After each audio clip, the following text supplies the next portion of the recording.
TRS కూడా కాదు, BRS party ఏదో రైతు సభ అని పెట్టింది. ఎంతమంది వచ్చారో ఏమో తెలియదు, కానీ దాంట్లో కేసీఆర్ కొడుకు కేటీఆర్ మాట్లాడుతున్న తీరు మనం చర్చించుకోవాల్సిన సందర్భం వచ్చింది. ఎందుకంటే గతంలో కేసీఆర్ రేవంత్ రెడ్డి గారి కంటే పెద్దోడు కాబట్టి మీరు రేవంత్ రెడ్డి గారు జర మర్యాదగా మాట్లాడండి, ముఖ్యమంత్రిని దృష్టిలో పెట్టుకొని మాట్లాడేటప్పుడు మంచిగా మాట్లాడాలని చెప్పేసి హితవు పలికింది మనోడు. ఎవరు? కేటీఆర్.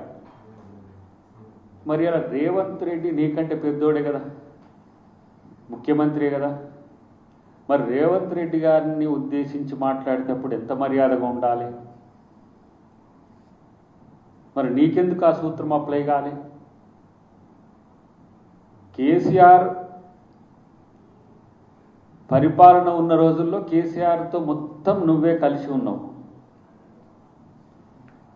ఇలా ప్రతి పాపంలోనే నువ్వే ఉండి ఈరోజు ముఖ్యమంత్రి గారు రేవంత్ రెడ్డి గారు చేస్తున్న ప్రజాపాలన తీరు చూసి ఓర్వలేక నువ్వు మాట్లాడుతున్న తీరు చూస్తే నిజంగా నిన్ను ఏం తిట్టాలనో కూడా అర్థం కావట్లేదు.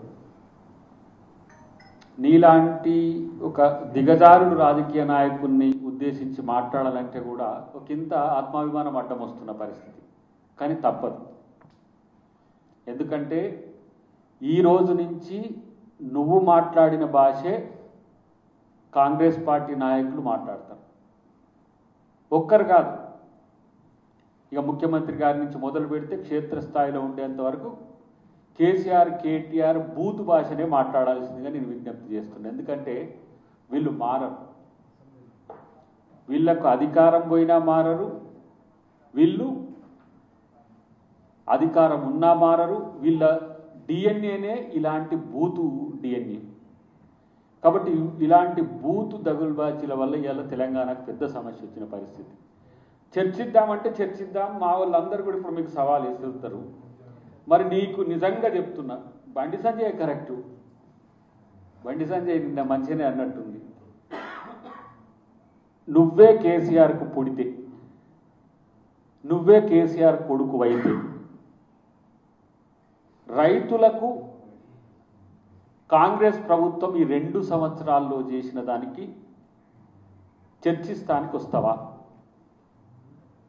నేనైతే ప్రతిసారి అంటున్నా, బీజేపీ వాళ్ళు మాట్లాడితే బీజేపీ ఆఫీస్కి వచ్చి చెప్తామంటున్నా, బీఆర్ఎస్ వాళ్ళు మాట్లాడితే బీఆర్ఎస్ పార్టీ ఆఫీస్కి వచ్చి చెప్తామంటున్నా.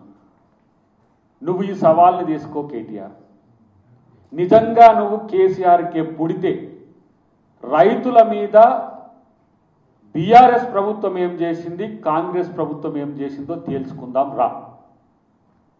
నువ్వే చెప్పు ప్లీజ్, నీ దగ్గరికి వస్తాం ఈసారి. కాకపోతే నీ స్థాయి కాదు, గుర్తుపెట్టుకో, నీ స్థాయి రేవంత్ రెడ్డిది కాదు. మేము వస్తాం, మీ ఆఫీస్కి వస్తాం, బీఆర్ఎస్ ఆఫీస్కి వస్తాం. ఈ సవాల్ను స్వీకరించకపోతే నువ్వు పలాయనవాదం అన్నట్టే లెక్క, నిజంగా నువ్వు కేసీఆర్కి పుట్టనట్టే లెక్క. కేసీఆర్ మీద కొంత గౌరవం ఉంది కేటీఆర్. కేసీఆర్ అనేటువంటి పరువును నిలువున తీస్తున్న దరిద్రుడివి నువ్వు. ఏం భాష మాట్లాడుతున్నావు? హౌలే, దివానా, బట్టేబాజ్. ఈ భాష ఎవరికి రాదురా నాయన, తెలంగాణ కొత్తదా ఏమన్నా? కనీసం నీ చెల్లెని ఓర్వలేని నువ్వు హౌలేవా? రాష్ట్రంలో ఉండే ఆడపడుచులందరినీ చెల్లెలుగా భావించే రేవంత్ రెడ్డి, సిగ్గుందా నీకేమన్నా? మీ చెల్లెకి ఇంతవరకు సమాధానం చెప్పే మీకేమన్నా అవకత ఉందా? అసలు వేసే ప్రశ్నలకు సమాధానం చెప్పరు. పొడింగు లెక్క ఓ పెద్ద పోయి ఆడ ఉన్న 10 మందిని చూసుకొని ఓ రెచ్చిపోయి మాట్లాడుతున్న పరిస్థితి ఉన్నది. మేము అనలేమా కల్వకుంట్ల నా కొడకల్లారా అని? ఈ భాషకు దిగజారుదామా? చెప్పు కేటీఆర్, చెప్పు. మేము కూడా చెప్పమా? మా కాంగ్రెస్ కార్యకర్తలు ఎక్కడికి వస్తే కేటీఆర్ని అక్కడ తన్నండి అని చెప్పాలనా? ఇదేనా రాజనీతి? ఇదేనా కేసీఆర్ నీ కొడుకు నేర్పి రాజనీతి? మళ్ళీ మాట్లాడితే మాట్లాడినామని అంటారు. పోనీ కేసీఆర్ అంటే బూతుగాడు ఏదో మాట్లాడిండు పోయింది పెద్దరికం అంటే వీడికనే వచ్చింది దావులగానికి బేవకూఫీ మాటలు. రైతు రుణమాఫీ మీరు మొదటి దఫాలో 4 వంతులుగా మీరు 25,000 చెల్లించింది. మేము ఒకటేసారి 21,000 కోట్లు మేము చెల్లించినాం. మీరు చెల్లించలేదు, పావులా వంతే చెల్లించిండ్రు. ఎక్కడికైనా వస్తా నేను అంటున్నావు కదా, ప్రతి గ్రామంకు వెళ్ళి చూడు, ప్రతి గ్రామంలో లబ్ధి పొందిన వాళ్ళ లిస్ట్ వేసినాంరా దరిద్రుడా. ఇంకెంతకాలం ఇట్లాంటి పనికిరాని అబద్ధాలు చెప్పుకుంటూ కూర్చుంటావు? మీ మొత్తం కాలంలో మీరు రైతులకు చేసింది మీరు ఎంత? 9-10 సంవత్సరాల కాలంలో మీరు చేసింది ఎంత అంటే 2,88,670 కోట్లు. ఈ 2.5 సంవత్సరాలు 28 నెలల్లో 1,52,656 కోట్ల రైతు సమాజానికి ఇచ్చిన ప్రభుత్వం కాంగ్రెస్ ప్రభుత్వం. దీనికి సిద్ధమా? చివరికి మోడీని బతికాడుకొని ఆర్బీఐని బతిలాడుకొని డిసెంబర్లో ఎన్నికలు ఉంటే అక్టోబర్లో రైతు రుణమాఫీ అని 99,000 కోసం ఓట్ల కోసం రైతులు ఏరేమో అని చెప్పి వేసిన దరిద్ర ప్రభుత్వం నీ ప్రభుత్వం. నిస్సిగ్గుగా మళ్ళీ చెప్తున్నాం. 28 నెలల్లో మేము రైతుల కోసం చెల్లించింది, రైతుల కోసం మేము వెచ్చించింది 1,52,000 కోట్ల 1,52,656 కోట్లు. దీని మీద ఎక్కడ చర్చకు సిద్ధం వస్తావో రా. ఇప్పుడు ప్రతి నెల కాదు, ప్రతి కిస్తుకు వీళ్ళు కొంత కొంత కొంత కొంత చెల్లిస్తున్నారు అంటున్నావు కదా, మరి ఎందుకు దోచుకున్నారు తెలంగాణని ఇట్లా? దాదాపు 7 లక్షల కోట్ల రూపాయల అప్పులు చేసి అప్పుల కుప్పగా తెలంగాణను మార్చి ఇలా అక్కడో ఇక్కడో తిప్పలబడి ఏదో ఒకటి రైతు సమాజానికి లేకపోతే తెలంగాణ సమాజానికి చేస్తుంటే రెచ్చగొట్టే ఒక కుట్రలు చేస్తున్నారు. రెచ్చగొడితే రెచ్చిపోయేందుకు తెలంగాణ సమాజం ఏమన్నా మీరు చెప్తే ఈయన సమాజమా? మీ వల్ల నష్టపోయిన సమాజం కదా, మిమ్మల్ని నమ్మి మోసపోయిన సమాజం కదా, మిమ్మల్ని బండకేసి బాధిన సమాజం కదా. మీరు చెప్తే మీ చుట్టుపక్కల ఉండే మీ పరివారం వచ్చి వాళ్ళ చుట్టూ కూర్చొని మాట్లాడితే ప్రజలంతా అని అనుకుంటే అంతకంటే దీనమైన స్థితి ఇంకొకటి ఉంటుందా? కాబట్టి ఇవాళ కేటీఆర్ అస్తిత్వం కోసం కొట్లాడుకుంటుడు పాపం. ఎన్నోసార్లు చెప్పినాం, హరీష్ రావా నువ్వా అనే కొట్లాటలో తిట్ల పోటీలో పైకొచ్చి నేను టీఆర్పీలో టాప్లో ఉండి నిలబడాలనుకుంటున్నాం. గతంలో మీరు చేసింది కూడా అదే, ఇప్పుడు మీరు చేస్తుంది కూడా అదే. నేనంటున్నా 10 ఏళ్ళు గాలికి వదిలేసి పరిపాలన ఫామ్ హౌస్లో పండుకోండి మీ అయ్యా. మళ్ళా 2.5 సంవత్సరాలు మళ్ళా తెలంగాణను గాలికి వదిలేసి ఫామ్ హౌస్లో పండుకుంటుడు మీ అయ్యా. మరేం కేసీఆర్ పీకనిక? ఫస్ట్ అది చూసుకోండి. కేసీఆర్ పీకనిక ఈ స్టేట్కి ఏమిటి కోసం? మరి నువ్వో దిక్కు, నీ బావో దిక్కు, పొద్దుగాల వాడైతే వాడో రకం వీడో రకం, ఒకడు అది పట్టుకుంటే ఒక దీడు పట్టుకున్నాడు. లేని అంశాలన్నీ రైతు సమాజం కోసం మేము చేసినట్టుగా ఇవన్నీ మా వాళ్ళు రాసిచ్చింది. కానీ నేను అంటున్న ఒక మాట, మీరు 3 ఎకరాల భూమి దళితులకు ఇస్తా అని చెప్పిండ్రు. దాన్ని తీసేసిన దరిద్రుడు ఎవడు? దళితున్నే మొదట ముఖ్యమంత్రి చేస్తా అన్న ఆ దరిద్రుడే కదా దళితులకు 3 ఎకరాల భూమి అనే పథకాన్ని కూడా తీసేసింది. ఇలా దళితులకే కాదు, ప్రతి ఒక్క సమాజంలో ఉండే ప్రతి కులం రైతు రుణమాఫీ కానీ రైతు భరోసా కానీ దానికి సంబంధించి లబ్ధి పొందుతున్నారు. మీరేం చేసిండ్రు?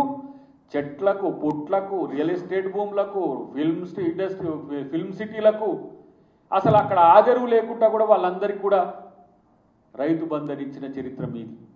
ఇలా పంట పండించే రైతుకు రొక్కం ఇస్తున్న ప్రభుత్వం ఇలా కాంగ్రెస్ ప్రభుత్వం సిగ్గుండాలే మాట్లాడటానికి. నేను ఒకటే మాట అంటున్నా, ఇవాళ కేటీఆర్ మాట్లాడుతున్న తీరు అసహనాన్ని మాత్రమే చూపిస్తున్నది మిత్రులారా. తెలంగాణ సమాజంలో ఉండే యువకులు కానీ, ప్రజాస్వామికవాదులు కానీ, ఎవరైనా ప్రజా సంఘాలు కానీ, పౌర సమాజం కానీ గమనించండి. కేటీఆర్ ఒక లోఫర్గా మారిన పరిస్థితి, ఇప్పుడు ఒక పిచ్చి కుక్కలా మాట్లాడుతున్న పరిస్థితి, ప్రతి ఒక్కరిని ఆ స్థాయికి దిగజారుతున్న పరిస్థితి. ఎందుకు ఇంత దిగజారుతున్నాడో ఆత్మపరిశీలన చేసుకోవాల్సిందిగా నేను తెలియజేస్తున్నా. అంటే వీళ్ళకి ఏంటంటే, మేము తిడితే మేమే హీరోలమైతామనే ఒక రాంగ్ నోషన్తో ఇలా టీఆర్ఎస్ పార్టీ, ముఖ్యంగా కేసీఆర్ కుటుంబం ఇట్లా తయారైంది. మేము ఒకటే సవాల్, 28 నెలల్లో మేము చేసిన అభివృద్ధికి, సంక్షేమానికి ప్రజలు పదే పదే పట్టం కడుతుండడం వల్లనే మీకు ఒక ఏమంటాము డిస్టర్బెన్సో లేకపోతే గందరగోళమో వచ్చి అసలు ఐడెంటిటీని ఇలా కోల్పోతున్న పరిస్థితి అనే విషయాన్ని మీరు గుర్తు చే. బోనస్ చెల్లించలేదట, వీడు కూడా తలకాయ మాసినోడు అంటాడు కేటీఆర్. బోనస్ చెల్లించలేదట. అసలు ఎవడు చెప్తుండ్రా పోయి, నీ నోట్స్ ఎవడు రాస్తుండ్రా ఆయన, నాకు అర్థం కావట్లేదు. ఒక పిచ్చోళ్ళక మారిపోయినావు నువ్వు. అసలు కనీసం అమెరికాలో చదివినావా లేకపోతే ఎక్కడన్నా అక్కడిక్కడ తిరిగి వచ్చినావా, నాకు అర్థం కావట్లేదు. కనీసం జరుగుతున్నది తెలుసుకునే సోయి కూడా నీకు లేని పరిస్థితి ఉన్నది అలా.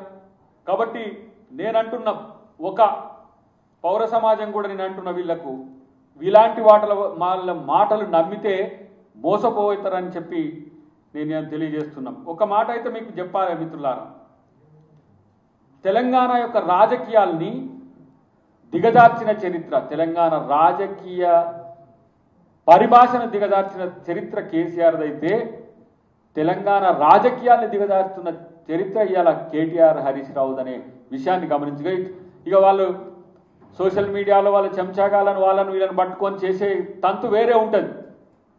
వాళ్ళ గురించి మనం పట్టించుకోవాల్సిన అవసరమే లేదు.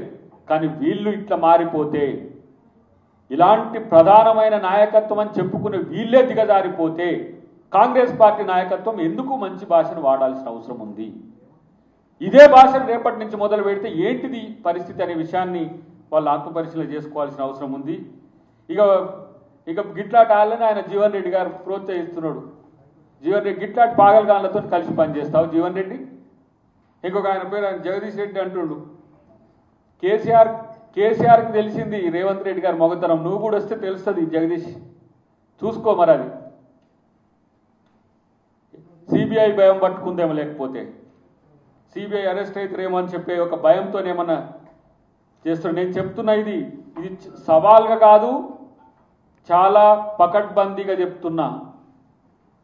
కల్వకుంట్ల నా కొడకల్లారా, మీకే తెలంగాణ ఉందా? మీదే తెలంగాణనా? మీ జాగీరా? మీ ఇష్టం వచ్చినట్టు మాట్లాడతారా? మీరు మాట్లాడితేనే చెల్తుందా? ఇతరులు మాట్లాడితే తప్పవుతుందా? ఏసీ రూములో వండుకొని ఇష్టం వచ్చినట్టు జల్సాలు చేసే దరిద్రులారా మీరు ఇలా రాజకీయం చేస్తున్నామని చెప్తున్నారు. ఎక్కడ మీరు ప్రజల కోసం పోయింది? రైతు చేతులకు బేడీలేసి రైతులను జైల్లో పెట్టిన చరిత్ర మీది. రైతులు దాదాపు 600 పైచీలకు ఆ రోజు చనిపోతే కూడా పట్టించుకొని రైతు మరణాల గురించి మాట్లాడుతున్నారు. ఐకేపీ సెంటర్లలో 1-2 దగ్గర వర్షం వస్తేనో సదుపాయాలు లేకపోతేనో అసలు పంటనే కొంటలేరని ఒక చర్చ మొదలుపెట్టిండ్రు. రైతు రుణమాఫీ చేస్తే రైతు రుణమాఫీ చేయలేదంటారు. రైతులకు బీమా సౌకర్యం కల్పిస్తే రైతు బీమా సౌకర్యం కల్పించలేదంటారు. ఏం చేస్తారో అది చేయలేదంటారు. మళ్ళీ అబద్ధాలతోని కాంగ్రెస్ ప్రభుత్వం మీద తిరగబడతారు. ఖబర్దార్. నేను అంటున్నా, ఎందుకు మిమ్మల్ని తనలో దిట్లాంటి పనికిరాని ప్రచారం చేసేటోళ్ళను అట్లా తరివేసిన సిగ్గు రాకపాయ. ఇలాంటి రెచ్చగొట్టే మాటలు కాంగ్రెస్ వాళ్ళ కాళ్ళు మొక్కమని ఎవడన్నాడు? కాలర్ పట్టుకోండి అంటూ నేను తన్నండి అని చెప్తున్నారు. ఎక్కడ కలిస్తే అక్కడ కేటీఆర్ని సన్నాసిరావని ముచ్చట్లు నేర్చినవి ఎక్కడనో పనికిరాని ముచ్చట్లు. కాబట్టి నీకు నిజంగా ఇంతకుముందే చెప్పిన నేను, కేసీఆర్కే నువ్వు పుడితే రైతుల కోసం కాంగ్రెస్ ప్రభుత్వం చేసిన అభివృద్ధి కార్యక్రమాల గురించి చర్చకు రా.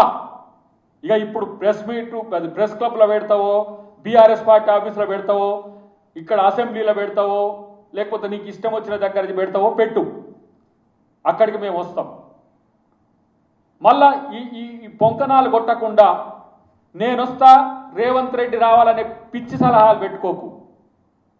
రేవంత్ రెడ్డి గారు రావాలంటే నీ స్థాయి కాదు అని పదే పదే ఎందుకు చెప్తున్నామంటే నీ అయ్య ఇంట పన్నాడు కాబట్టి మొత్తం చేసి సర్వం సంఖ నాకిచ్చిపోయి ఇంట్లో వండుకున్నాడు కామ్గా. నిజంగానే ఒక ఆయన అంటుండు మొన్న జోక్గా, నిజంగానే కేసీఆర్ మాట మీద నిలబడ్డాడు రాని. ఏంటంటే ఓడిపోతే ఫామ్ హౌస్లో వంట అని, అడొక ఓడిపోతే ఫామ్ హౌస్లో నిలబడుతున్నాడు, మాట మీద నిలబడుతుంది కేసీఆర్ ఇప్పుడు. కాబట్టి ఇలాంటి పనికిరాని చెత్త మీటింగులు పెట్టుకొని ప్రభుత్వం మీద పిచ్చి పిచ్చి మాట్లాడితే మాత్రం డెఫినెట్గా నీకు తగిన మూల్యం తప్పదని మీ ద్వారా నేను హెచ్చరిస్తున్నాను.